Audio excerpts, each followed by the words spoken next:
হযরতে সালমান ফার্সি আল্লাহ রাসূলের কাছে কর্ম পরিষদে বসে বৈঠক আটলেন, বললেন, পরামর্শ দিলেন, ওগো আল্লাহর পয়গম্বর, কাল বিলম্ব করা যাবে না। সাহাবীদের উপরে আতর্কিত হামলা করতে পারে, কিছু কিছু গিরিপথ আছে, এই পথগুলো দিয়ে যদি আমরা পরীক্ষা খনন করতে পারি অথবা কূপ করতে পারি, আহারে কুফফারেরা ওই পথ দিয়ে আক্রমণ করতে পারবে না। বিশ্বনবী আমার সালমান ফার্সির কথাটা হৃদয়ে ধারণ করলেন, সাহাবীদেরকে 1 মাস ধরে পরীক্ষা খনন করার কাজে আত্মনিয়োগ করলেন। সুবহানাল্লাহ।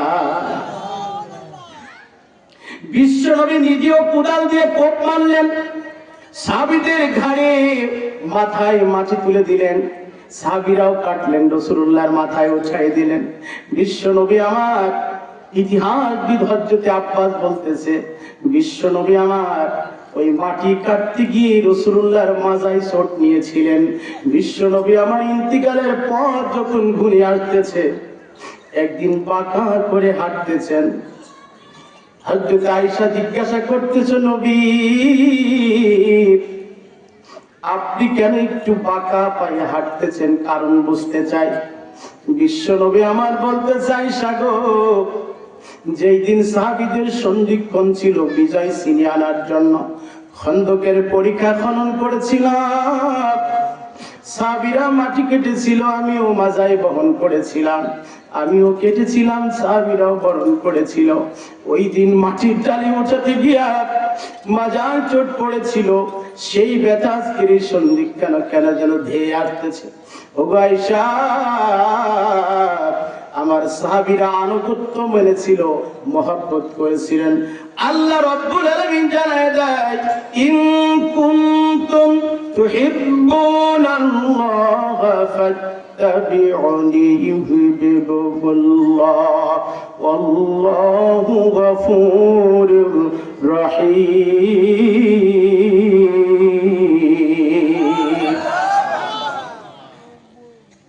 এই সেই যুদ্ধ, সব ফরজের কেন বড় ফরজের আল্লাহর জমিনের দিন প্রতিষ্ঠা করা সেই জায়গায় নিয়ে যাচ্ছে।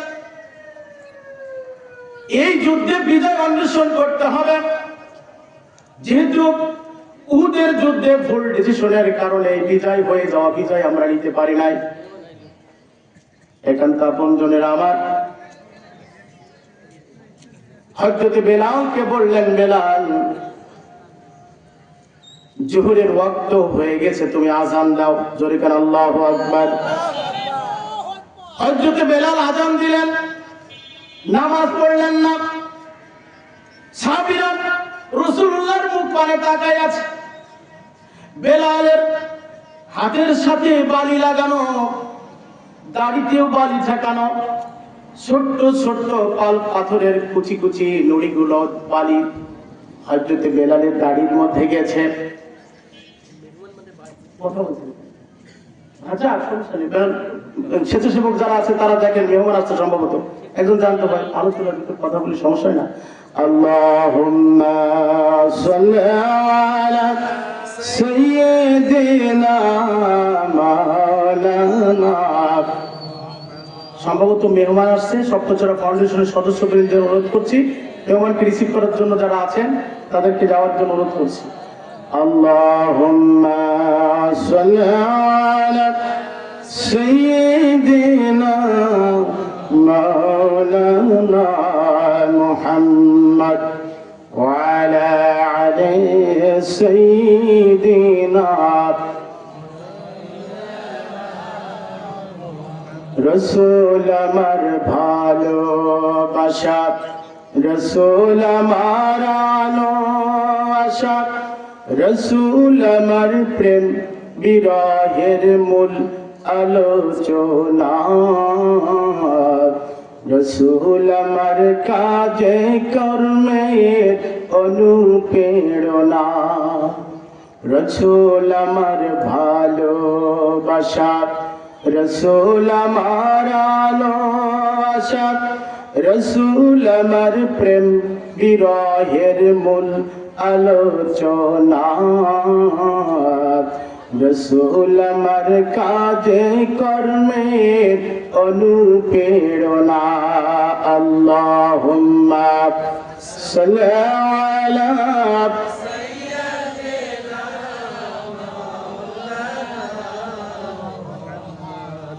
ওয়া আলা সাইয়্যিদিনা কত রকম রাজার নীতি প্রজার নীতি দেখলাম দুঃখ হয় রে দুঃখ ছাড়া আর কিছু না পেলাম কত রকম রাজার নীতি প্রজার নীতি দেখলাম দুঃখ হয় রে দুঃখ ছাড়া আর কিছু না পেলাম তখন শুধু মনে পড়ে তখন শুধু মনে পড়ে সোনার মদিনা রসুল আমার কাজে কর্মের অনুপ্রেরণা আল্লাহুম্মা সাইয়্যিদিনা মাওলানা মুহাম্মদ ওয়া আলা আলি সাইয়্যিদিনা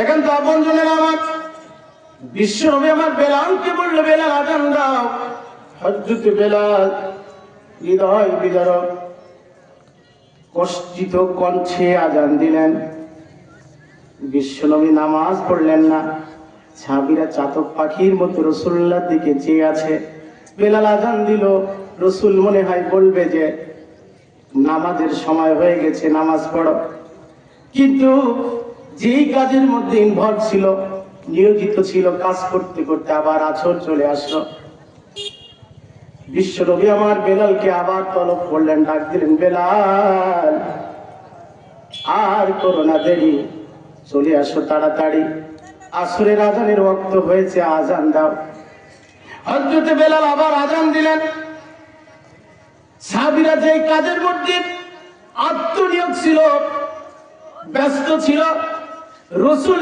নিজে কাজ করতেছে পরীক্ষা করণ করতেছে বন্ধুরা রে ভালো করে শুনে না বন্ধুরা আমার নামাজের সময় গড়িয়ে গেল কিন্তু রাসূল নামাজের কাতারে দাঁড়াচ্ছেন না সময় সন্ধিক্ষণ ফুরিয়ে গেল আসরের ওয়াক্তও চলে গেল আবার মাগরিবের ওয়াক্তও চলে আসলো বিশ্বনবী আমার আবার বেলালকে তলব করলো বেলাল মাগরিবের আযানের সময় হয়ে গেছে আর করো না দেরি চলে আসো জলদি হযরত বেলাল আবার মাগরিবের আযান দিলেন মাগরিবের সময় চলে গেল কিন্তু রাসূল কেন ইমামের আসনে যায় না নামাজ পড়লো না প্রিয় উপস্থিতি আমার এবার এশার ওয়াক্ত হয়ে গেল রাতের সন্ধিক্ষণ ঘুরিয়ে আসলো হযরত বেলালকে আবার তলব করলো রাসূল ও বেলাল তুমি কোথায় হযরত বেলাল রাসূলুল্লাহর কথা মতো চলে আসলেন সালাতুল এশার আযান দিলেন একান্ত আপনজনের আমার বলেন তো হযরত বেলাল আযান দিলেন কয়বার জোর হলো না পিছনের লোক বলতেছে ভাবসাব ভালো না ডক্টর ইউনূসের আমল চলতেছে যদি জোরে কথা বলো তাহলে পিছনে গ্রেফতার করতে পারে কথা কয় না তুমি কথা বলেন না কেন কয়বার ভয় আছে নাকি কষ্ট পান নাকি রাগ করেন নাকি আমি বুঝাতে চাচ্ছি সব ফরজের বড় ফরজের হিস্টোরিটা পরীক্ষা খনন চলতেছে রাসূলুল্লাহ নেতৃত্ব দিয়েছেন সালমান ফার্সি পরামর্শ দিয়েছেন জোহর চলে গেল আসর গড়িয়ে গেল মাগরিবের সময় ফুরিয়ে গেল এশার ওয়াক্ত হয়ে গেল হযরত বেলাল আবার আযান দিলেন আযান দেওয়ার সাথে সাথে বিশ্বনবী আমার বললেন বেলাল তুমি ইকামতি দাও জোহরের 4 রাকাত ফরজ ইকামতি দেওয়ার সাথে সাথে রাসূল বললেন তোমরা নিয়ত করো জোহরের 4 রাকাত ফরজ জোরে কান সুবহানাল্লাহ হযরত বেলালকে বললেন বেলাল আবার তুমি ইকামতি দাও হযরতে বেলাল আবার ইকামতি দিলেন। বিশ্বনবীর ইমামতিতে আসরের নামাজ পড়লেন, সুবহানাল্লাহ। হযরতে বেলালকে বললেন আবার তুমি ইকামতি দাও। হযরতে বেলাল মাগরিবের ওয়াক্তের জন্য নামাজের ইকামতি দিল। বেলালের ইকামতিতে রাসূল আমার মাগরিবের নামাজ শেষ করলেন। পরিশেষে বলল, বেলাল আবারও তুমি ইকামতি দাও। এবার বেলাল এশার ওয়াক্তের ইকামতি দিলেন। আজান হলো 4টা, ইকামতি হলো 4টা। রাসূলুল্লাহর নির্দেশে একবারে বিশ্বনবী আমার 4 ওয়াক্তের নামাজ একবারে পড়েছেন, সুবহানাল্লাহ। কারণ কি? কারণ কি? কথা বলেন, কথা বলেন। কারণ কি? কোন ময়দানে? কোন ময়দানে? যুদ্ধের ময়দানে। কোন ময়দানে? তাহলে সব ফরজের বড় ফরজ কি? মাথা ঘুরে রে পাইছো। শুনে রাখেন, মেসাক করা সুন্নাত, কিন্তু দাঁত ভাঙা উহুদের ময়দানে দাঁত ভাঙা রক্ত বের করাও সুন্নাত। কথা বলেন, মর্যাদা কোনটা? অনেকে কিন্তু ভুল ধরে, হুজুর ফরজ কি আবার পার্থক্য করে বসে থাকে।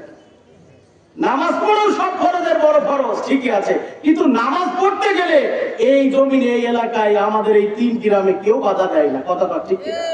যখন হক কথা বলা হয় মঞ্চে এবং মাঠে ময়দানে, তখন আমাদের বিরুদ্ধে যাদের গাত্রুদ হয়ে চলে যায়, আমাদেরকে গ্রেফতার করার জন্য তারা সিরিয়াল দিতে বসে যায়। কথা বলা ঠিক না? অতএব আগামী দিনের জন্য চিন্তা করেন, ন্যায় এবং ইনসাফ এবং সুবিচারপূর্ণ সমাজ প্রতিষ্ঠা করার জন্য, আল্লাহর এই জমিনে আল্লাহর দ্বীন প্রতিষ্ঠা করার জন্য ন্যায়ের পক্ষে আমাদেরকে থাকতে হবে। কারা কারা রাজি আছেন মহান রবকে আল্লাহকে দেখান, জোরে করে আল্লাহু আকবার।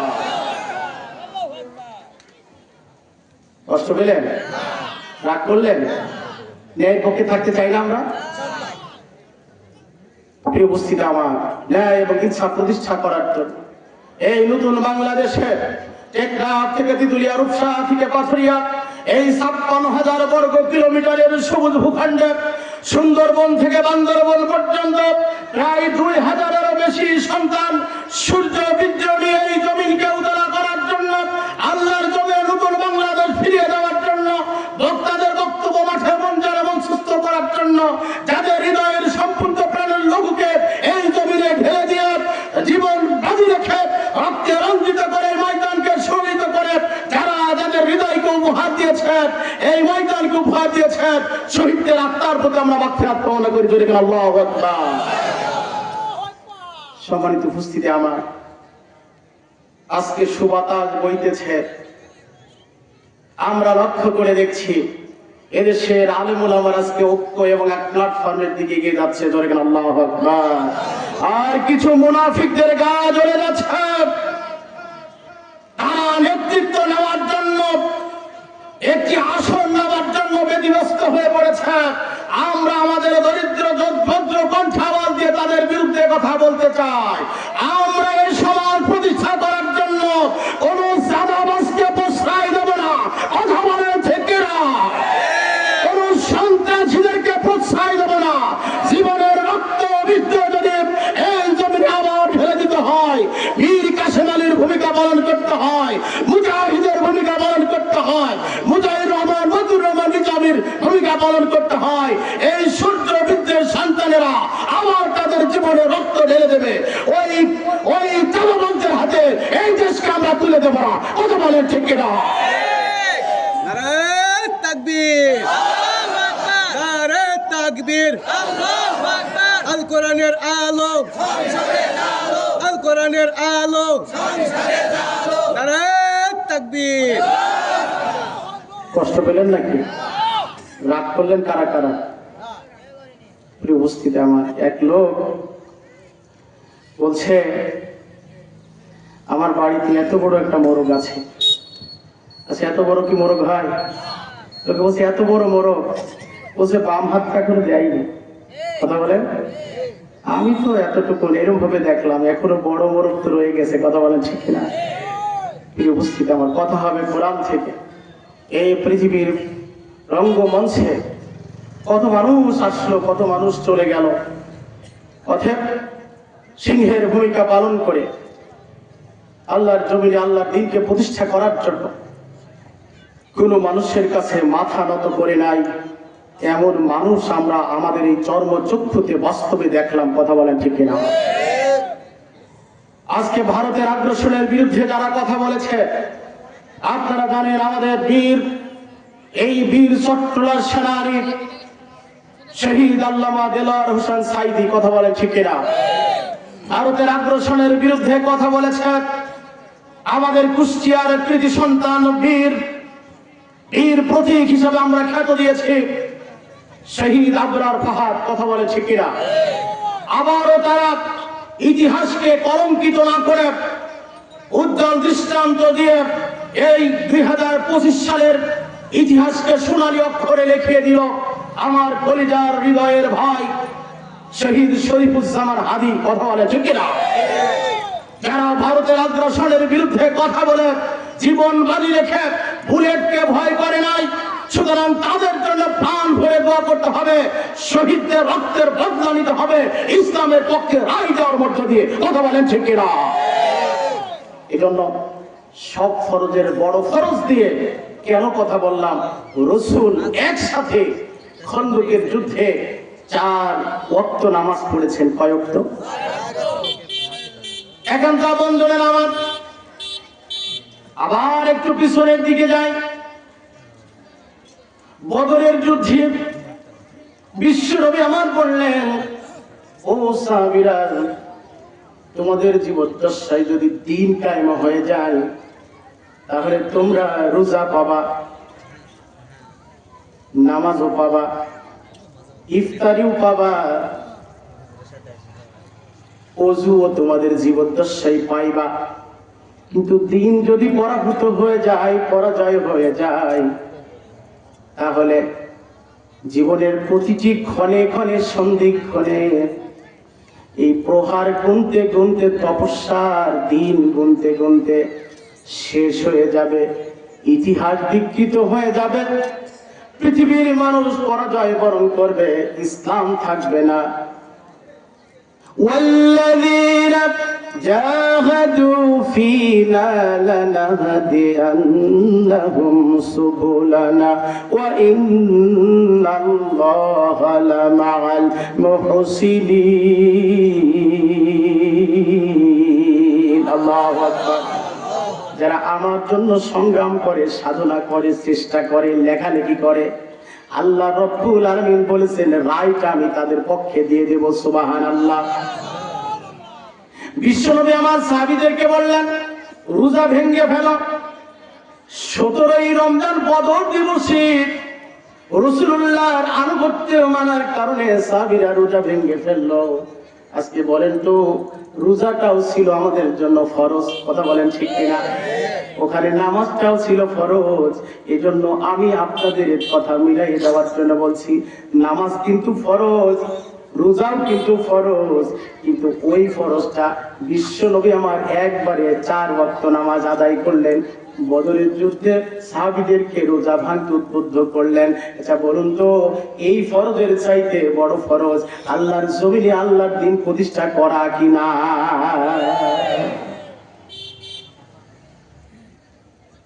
একান্ত আপনজনের আমার পরীক্ষা খনন হয়ে গেল। 30,000 সৈন্য সামন্ত নিয়ে আবু সুফিয়ানের নেতৃত্বে কাফেররা তাদের তাঁবুর মধ্যে বিভিন্ন ধরনের তাণ্ডব চালানো শুরু করলো।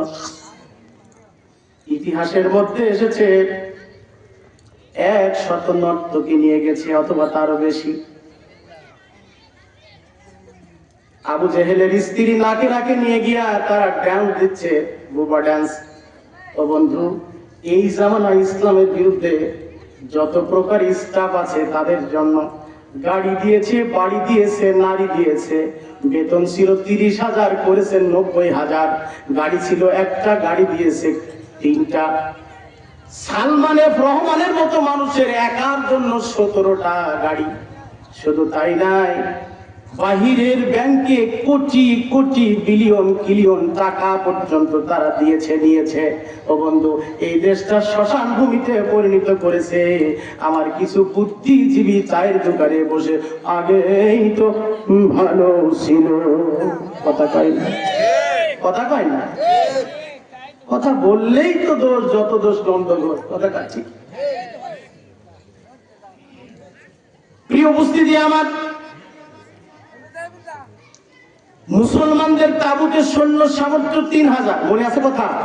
কয় হাজার? আচ্ছা, 3000 লোকের উপরে 30,000 লোক এসে একবার শুধুমাত্র যদি মার্চ করে যায়, তাই কি হয়? কথা বলেন, শেষ হয়ে যায় না? এত লোক কাজে, কত উট, কত ঘোড়া, কত অস্ত্র, কত সহ্য, আর এই 3000 লোকের উপরে একবার এসে শুধু দলন বাইরে যায়, তাই তো 3000 লোক নিমিষের মধ্যে শেষ হয়ে যায়। কথা কাছে। প্রিয় উপস্থিতি আমার, ফায়সাল্লাহ দিচ্ছেন আল্লাহ রাব্বুল আলামিন। 30,000 সশস্ত্র বাহিনী নিয়ে 3000 সৈন্যের উপরে আক্রমণ করবেন রাসূল মুহাম্মদ সাল্লাল্লাহু আলাইহি ওয়াসাল্লাম। এই সিদ্ধান্তকে বাতলে দেওয়ার জন্য পরীক্ষা খনন করেছে। সাহাবীরা তাঁবুর মধ্যে তারা আছে, সারাটা দিন সারাটা মাস ধরে কষ্ট করেছেন, ক্লান্ত পরিশ্রান্ত দেহ। কুফারের তাঁবুতে আল্লাহ রাব্বুল আলামিনের পক্ষ থেকে ফয়সালা জারি হয়ে গেছে। এমন একটি সুনামি এসেছে, এমন একটি টর্নাডো শুরু হয়ে গেছে, ওই তাবু যেন লন্ড ভন্ড হয়ে গেছে। কেরামতি কার ওয়ায়ামকুরুল্লাহ আল্লাহু খায়রুল মাকিরিন।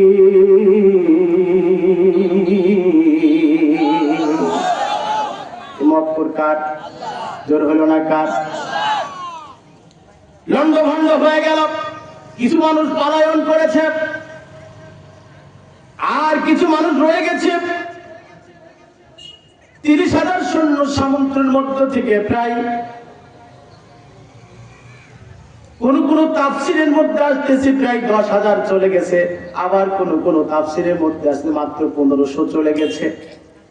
নর্তকী যারা ছিল তারা অনেকেই সুনামির মধ্যে আটকা পড়ে মৃত্যুবরণ করেছে। গরু, ছাগল, ভেড়া, মহিষ যা ছিল অনেক কিছু মরে গেছে, পাথর চাপা হয়ে গেছে, তাবুটা লন্ডভন্ড হয়ে গেছে। রাতারাত্রির মধ্যে আবু সুফিয়ান গিয়ে বলতেছে, বন্ধুরা কোথায় আছো তোমরা, তাড়াতাড়ি আসো, তোমাদের নিয়ে একটু বৈঠক করি। মুসলিম তাবুতে এত বড় পরীক্ষা খনন করার পরে ওই দিকে ওপারে কি হয়েছে সাহাবীরা টের উপায় নাই। কেরামতি কার? সুবহানাল্লাহ বলেন। যখনই আরবে একটুখানি সত্য প্রভাব যখন বয়, ঠান্ডার প্রতাপটাও একটু বেশি বেড়ে যায়। কথা বলেন ঠিক কিনা? যারা সৌদি আরবে ছিলেন তারা বিষয়টা অনেকটাই বুঝতে পারবেন। কুফারদের তাবুতে ঝোড়ো হাওয়া বয়ে যাওয়ার কারণে তাদের তাবু লন্ডভন্ড হয়ে গেছে। আর মুসলিম তাবুতে সামান্য বাতাস যখন গিয়েছে, সাহাবীদের লেপ যখন গলার উপরে ছিল, ওদের লেপটা, কাঁথাটা, কম্বলটা নাকের উপরে টেনে নিয়েছে। যতটা ঘুমের কঠোরতা ছিল, কমতি ছিল, কিন্তু ঠান্ডা হাওয়া যখন প্রবাহিত হয়েছে, আরো হারামের ঘুমকে আল্লাহ তাআলা আরামে পরিণত করেছে। সুবহানাল্লাহ। বিশ্বনবী আমার সাহাবীদেরকে ডাকতেছে, কানের কাছে গিয়ে ফিসফিস করে বলতেছে, উমার, ও উমার, তুমি ওঠো, ওপারের খবরটা আমার কানে একটু এনে দাও। কি আছো তোমরা? আমাকে একটু ওঠো, খবর শোনাও। হযরত উমার কথা শোনে না। রাসূলুল্লাহর ডাকে উমার যেন এমন ঘুম এসেছে, কানে শোনে না। আবু বকর জলিলুল কদর সাহাবীর কাছে যে বলতেছে, রাসূল, আবু বকর একটু ওঠো, ওপারের খবরটা আমাকে একটু এনে দাও। একান্ত আপনজনের আমার এক হাত করে আব্দুর রহমান ইবনে আউফ জলিলুল কদর সাহাবীদের কানে কানে কি আল্লাহ রাসূল ফিসফিস করে বলতেছে, কে আছো গো, ওপারের খবরটা আমার এনে দাও। এক এক করতে করতে গিয়া হযরতে হুযায়ফা তুবনি ইয়ামানি এত সুন্দরভাবে আরাম করে ঘুমায় আছে। হুযায়ফার কানের কাছে গিয়া মাজাটা নরম করে আলতো করে সাপড় করে দিয়া হুযায়ফার কানের কাছে এসে বলতেছে, হুযায়ফা জলদি করে উঠতে কি পারো না? উপরে কি ঘটনা ঘটেছে খবরটা কি আমার একটু এনে দিতে পারবা না? হযরতে হুযায়ফা রাসূলুল্লাহর ফিসফিসানি কথা শোনার সঙ্গে সঙ্গে আরামের ঘুমটা ভেঙে দিয়া, ইয়া রাসূলুল্লাহ ইয়া হাবিবাল্লাহ, আমার গুস্তাকে আপনি ক্ষমা করবেন। আল্লাহু আকবার। হুযায়ফার ঘুম ভেঙে গেল। ইয়া রাসূলুল্লাহ, আপনি কখন থেকে ডাকতেছিলেন বুঝতে পারি নাই। ও আল্লাহর পয়গম্বর, কি খবর আনতে হবে আমারে বলুন। হযরত রাসূল আমার হুযায়ফাকে কথা বলার নিমিত্তে হুযায়ফা তীরন্দাজের মতো তিনি দাঁড়ায় গেলেন। জোরে গান আল্লাহু আকবার। বিশ্বনবী আমার এই কথা বলার নিমিত্তে হুযায়ফা দাঁড়ায় গেলেন, রওনা দিয়ে ফেললেন। কয়েক কদম গিয়েছে, আবার হুযায়ফা তুবনি ইয়ামানি রাসূলুল্লাহর কাছে ফিরে আসলেন। ওগো আল্লাহর পয়গম্বর রাসূল, আমার বুকের ভিতর কেন যেন দুরু দুরু করতেছে, ভয় লাগতেছে। বিশ্বনবী আমার হযরতে হুযায়ফাকে বুকের সাথে জড়ায় নিলেন। জোরে গান আল্লাহু আকবার। হুযায়ফা বললেন, রাসূল গো, আমার একটু প্রাণ ভরে দোয়া করে দিন, সাহস যোগান করে দিন। বিশ্বনবীর জালিলে কদর সাহাবী হযরতে হুযায়ফা খনন পার হয়ে কুফারদের তাঁবুতে চলে গেলেন। একান্ত আপনজনের আমার ইসলামী আন্দোলনের কর্মীরা, এই ঘটনাটা একটু মনোযোগ সহকারে শুনুন, আপনাদের কাজে লাগবে। প্রিয় উপস্থিতি আমার, কুফারদের তাঁবুতে পার হয়ে চলে গেলেন। রাতের দ্বিপ্রহরের মধ্যে সকাল হতে না হতেই আবু সুফিয়ান চরম কর্মশালা নিয়ে বসে গেছে, বৈঠক বসে গেছে। আবু সুফিয়ান বলতে, জানি আমাদের উট ছাগল বলে ভক্তি যা কিছু ছিল লন্ডভন্ড হয়ে গেছে। আবু সুফিয়ান উঁচু পিলারের উপরে বসে আছে, এবার তারা ফাইল বসার মতো করে বসে গেছে। ইন দি মিন টাইমে আবু সুফিয়ান বলতেছে, আমার মন বলতেছে মুহাম্মদের গোয়েন্দা এর ভিতরে বসে আছে। জোরে কান নাউজুবিল্লাহ। কি আছে? গোয়েন্দা বসে আছে। আমার মন বলছে, চোরের মন কথা কয় না। ও বন্ধু, ভালো করে শুনে, মুসলমানদের হাতিয়ার গর্জে উঠবে। আর একবার কথা বলেন, ঠিক কিনা? চাঁদাবাজি করে, সন্ত্রাসী করে আমার আপনার ন্যায্য অধিকারকে যারা হরব করে হরণ করে নিতে চায়, যারা আমাদের ন্যায্য অধিকারকে মূলোৎপাটন করে কেড়ে নিতে চায়, বুকের তাজা রক্ত এই লঘুকে ঢেলে দিয়ে আল্লাহর জমিনে ন্যায় এবং ইনসাফের পক্ষ প্রতিষ্ঠিত করার জন্য কাফেরদের রক্ত চক্ষু ভয় পাওয়া যাবে না। এই ময়দান কাঁপিয়ে ধরে রাখতে হবে। কারা কারা রাজি আছেন আল্লাহকে দেখা?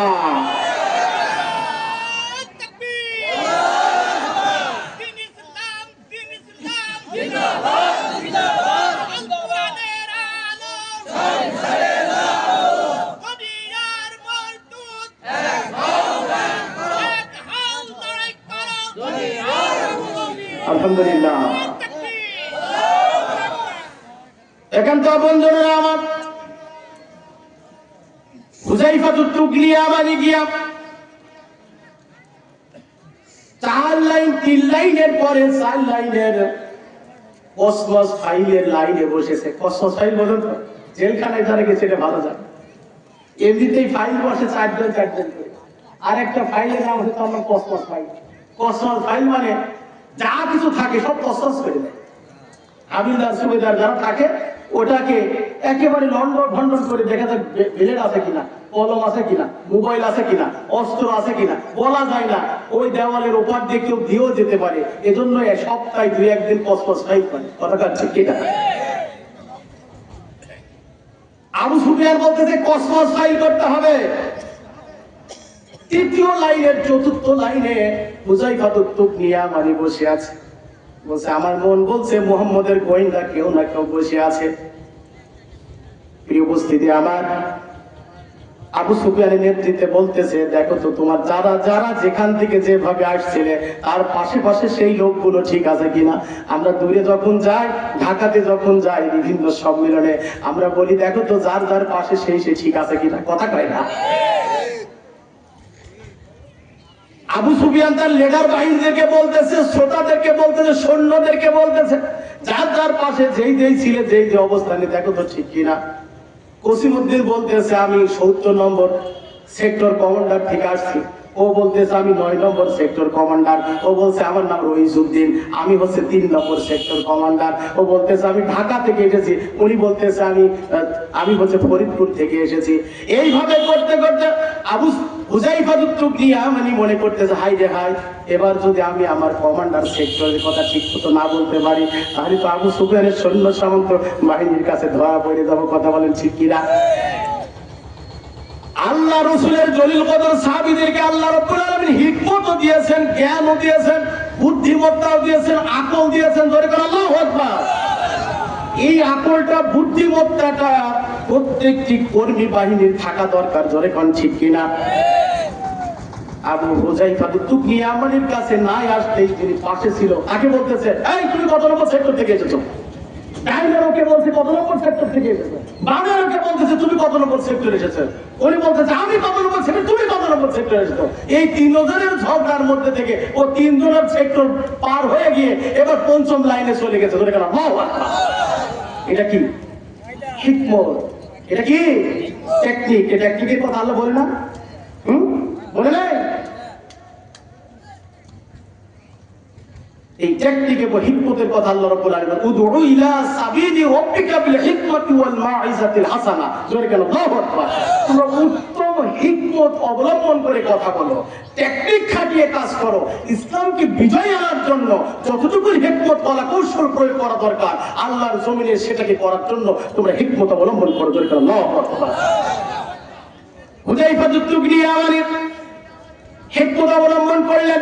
আবু সুফিয়ান এবার তার বক্তব্য শুরু করে দিলেন, সঙ্গে সঙ্গে বললেন ভাব ভালো না, মুহাম্মদের সৈন্য যদি জানতে পারে রাত পোহাবার পূর্বে, ফজর হয়ে যাওয়ার পূর্বে, ফর্সা হয়ে যাওয়ার পূর্বে আমি তোমাদেরকে নেতৃত্ব দিয়ে নেতৃত্ব প্রদান করার মাধ্যমে কথা বলতে চাই। যার যার অবস্থানে যা কিছু আছে, উট ঘোড়া বাছুর ঘোড়া যা কিছু আছে এইগুলো ফেলে যার যার মধ্যে আধার থাকতে থাকতে তোমরা পালায়ে যাও। জোরে কেন আল্লাহু আকবার। এই কথা বলাও সারা সবার আগে হুযায়ফা ইয়ামানি উঠে গেছে। জোরে কেন আল্লাহু আকবার। এটাও কি করাচ্ছেন কে? বিজয় দেবে কে? একান্ত বন্ধুদের আমার হুযায়ফা ইয়ামানি উঠে গেছে। সবার আগে গিয়া আবু সুফিয়ান যে কালো একখানা ঘোড়া নিয়ে আসছিলেন, যেই ঘোড়ার দাম ছিল ওই জামানার সবচাইতে বেশি, সেই কালো ঘোড়াটা একটা পিলারের সাথে বাঁধা আছে। হুযায়ফা ইয়ামানি দৌড় দিয়ে গিয়ে কালো ঘোড়া আবু সুফিয়ানের যে ঘোড়াটা ওই ঘোড়ার কাছে চলে গেছে। চলে যেয়ে বলতেছে ও ঘোড়া, ঘোড়া রে, আমি কিন্তু তোর আবু সুফিয়ান না, আমি বিশ্বনবীর সাহাবী রাসূলুল্লাহর সাহাবী রে ঘোড়া। তোর কাছে বলতে চাই আমার একটা আরজি আছে রে ঘোড়া। ক্লান্ত পরিশ্রান্ত নিয়ে দেহ নিয়ে 1 মাস ধরে আমরা পরীক্ষা খনন করেছি। কুফারের সৈন্য সামন্ত বেশি, রাসূলুল্লাহর সৈন্য সামন্ত কম। ঘোড়া রে, 4 ফিট গভীরতা, 5 ফিট চওড়া, এই গর্তটা 1 লাফ পেরে পার হয়ে গিয়ে রে ঘোড়া আমার রাসূলের কাছে ভালো দেহখানা নিয়ে আমি দেখাতে চাই রে ঘোড়া। আমার রাসূল বুকে জড়িয়ে ধরে আমার জন্য দোয়া করেছে। ঘোড়ার কানের কাছে বলাও সারা, পিঠের উপরে উঠতেও সারা।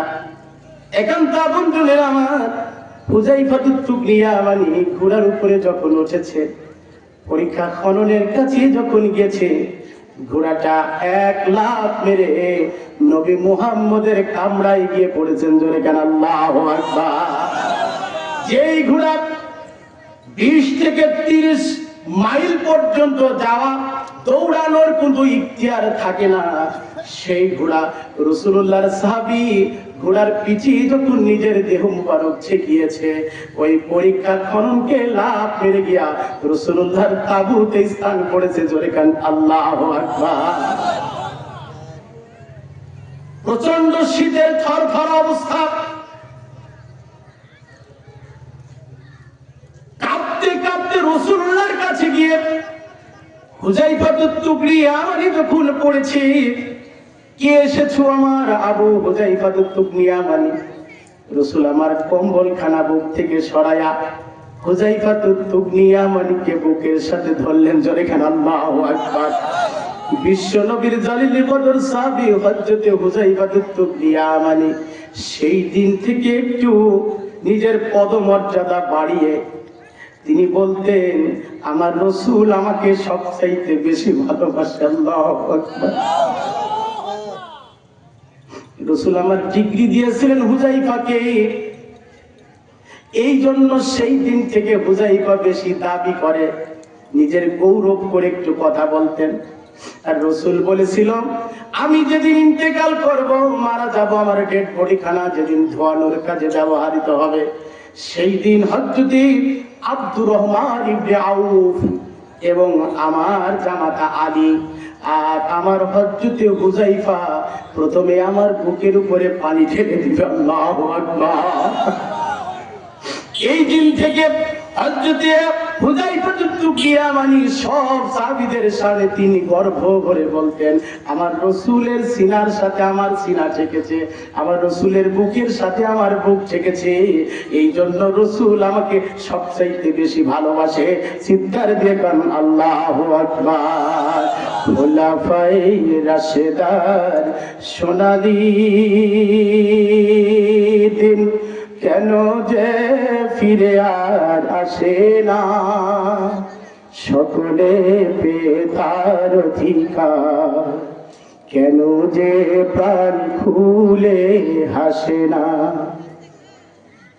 সকলে পেয়ে তার অধিকার, কেন যে প্রাণ খুলে হাসে না। খোলাফায়ে রাশেদার সোনালী দিন কেন যে ফিরে আর আসে না, সকলে পেয়ে তার অধিকার, কেন যে প্রাণ খুলে হাসে না। ধুলির আসনে বসেও মরে রাজ্য শাসন করিত বন্ধু,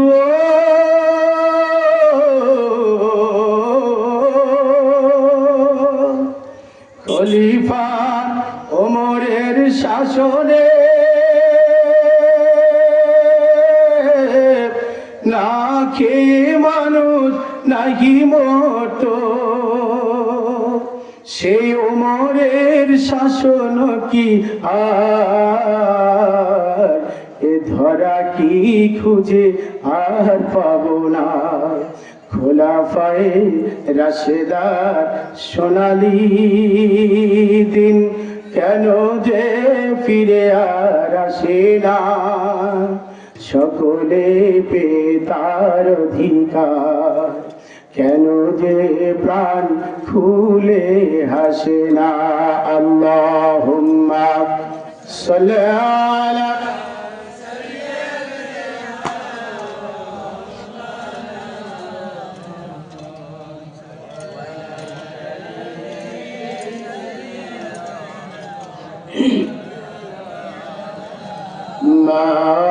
আল্লাহুম্মা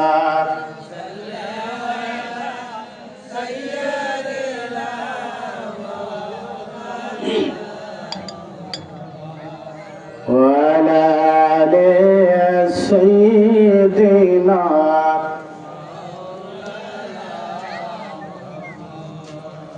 আলহামদুলিল্লাহ। একান্ত আপনজনের আমার কোরআনে কারিমের সূরা আল কাসাস ৮৬টা সূরার মধ্যে সর্বশেষ সূরা, মনে আছে কথা? সর্বশেষ অর্থাৎ রাসূল আকরাম সাল্লাল্লাহু আলাইহি ওয়াসাল্লামকে একজন দূত এসে বলতেছেন যে দারুন নদওয়ানের বৈঠক চলছে, মনে আছে কথা? আমেরিকার যে সংসদ ভবন, সেই সংসদ ভবনের নাম কি বলেন তো? White house. জোরে বলেন, হোয়াইট হাউস। ভারতের যে সংসদ ভবন, সেই সংসদ ভবনের নাম হচ্ছে বিধানসভা। বলেন, বিধানসভা। মনে রাখা দরকার হিস্ট্রি গুলো। আমেরিকার যত বিল, রায়, নিয়ম ইত্যাদি পাশ হয় হোয়াইট হাউসে বসে হয়। কথা বলে ঠিক কিনা? ভারতের যত নিয়মাবলী, বিভিন্ন ধরনের আইন কানুন বিধিবিধান পাশ হয় সেখানে বিধানসভায় বসে হয়। কথা বলে ঠিক কিনা? বাংলাদেশের একটি জায়গা আছে, সেই জায়গার নাম কি বলেন তো? জাতীয় সংসদ ভবন। আমার দেশের যত আইন কানুন যত কিছু পাশ হয় জাতীয় সংসদ ভবনে বসে হয়। কথা বলে ঠিক কিনা? বিশ্বনবীর বিরুদ্ধে রায় পাশ করা হয়েছিল, সেই জায়গাটির নাম হচ্ছে দারুন নদওয়া। কি বললাম? জোর হলো না? দারুন নদওয়ান। এই দারুন নদওয়ানের প্রাথমিক পর্যায়ে সদস্য সংখ্যা ছিল একদম উচ্চ লেভেলের, 24 জন। কয়জন?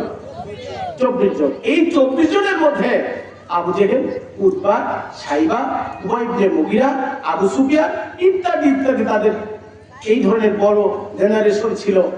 এরপরে বিভিন্ন ধরনের উচ্চবিলাসী নেতারা ছিল। আমার দেশের মন্ত্রী পরিষদেও এই ধরনের বাজেট কিন্তু পাস হয়, রায় পাস হয়, অঙ্ক সেখান থেকে কষে দেয়, আর ভালো মানুষের বিরুদ্ধে রায় ঘোষণা হয়। কথা বলেন ঠিক না? প্রিয় উপস্থিত, আমার দেশে এই যে সোনার টুকরা ভালো মানুষগুলোকে ফাঁসির মঞ্চে মনসুস্থ করলো, আমার দেশের কি এরকম বুদ্ধিমত্তা, গবেষক, কলামিস্ট ভালো মানুষ ছিল না? ন্যায়ের বিরুদ্ধে কথা বলবে, আল্লাহর ওলিদের বিরুদ্ধে রায় ঘোষণা হচ্ছে, ময়দানে রক্ত দেওয়ার মতো কেউ এগিয়ে আসে নাই।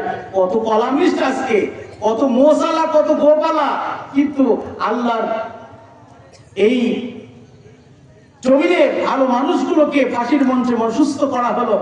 কেউ সেদিন কবি কিং কর্তব্য বিমূঢ় ছিল, নীরব ছিল, কেউ সেদিন মুখ খুলে কথা বলতে পারি নাই। কথা বলেন ঠিক কিনা?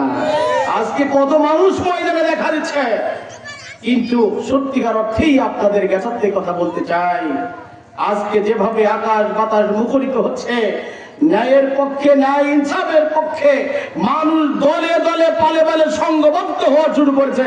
কথা বলেন ঠিক কিনা? প্রিয় উপস্থিত, আমার সেই দিন রাসূলুল্লাহর বিরুদ্ধে যখন রায় এসেছিল, বিশ্ব নবীও হযরত আবু বকর সিদ্দিক রাদিয়াল্লাহু তাআলা আনহুকে সাথে নিয়ে তিনিও মদিনার অভিমুখে রওনা হয়েছেন। জোরে কোন আল্লাহু আকবার। প্রিয় উপস্থিত, আমার যেতে যেতে যেতে যেতে জহুফা নামক একটি জায়গা, বিগত বছর গত বছর আমি বলেছিলাম এই জহুফা নামক জায়গায় আল্লাহ রসুলের কলিজার টুকরা সন্তান জয়নাবের ইন্তেকাল হয়েছিল। এই জহুফা নামক জায়গায় আল্লাহ রসুলের সবচেয়ে হৃদয় বিদারক ঘটনা ঘটল।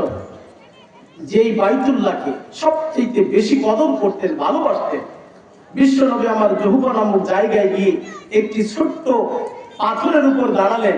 দাঁড়িয়ে আবু বকরের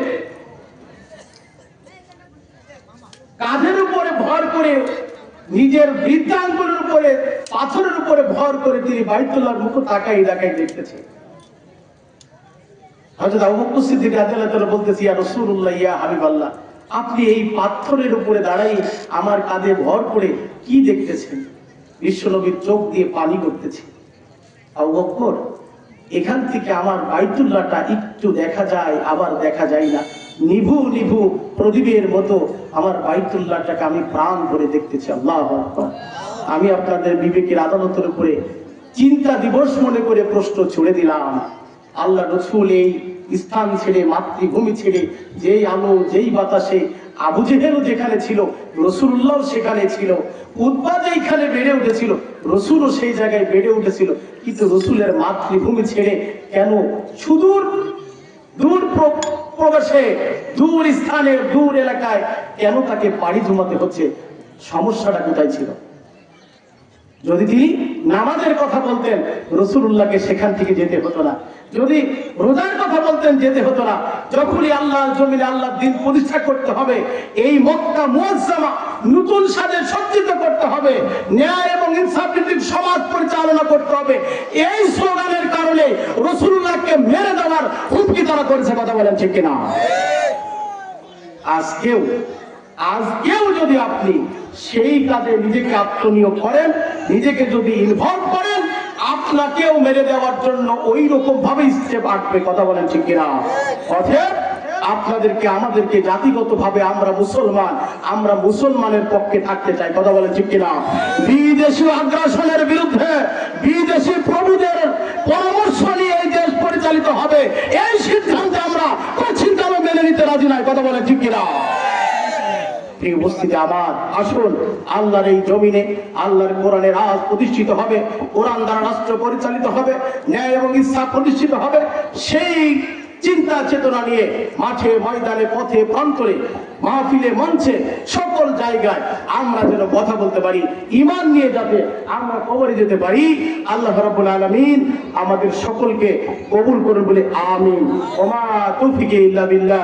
আসসালামু আলাইকুম ওয়া রাহমাতুল্লাহি ওয়া বারাকাতুহু।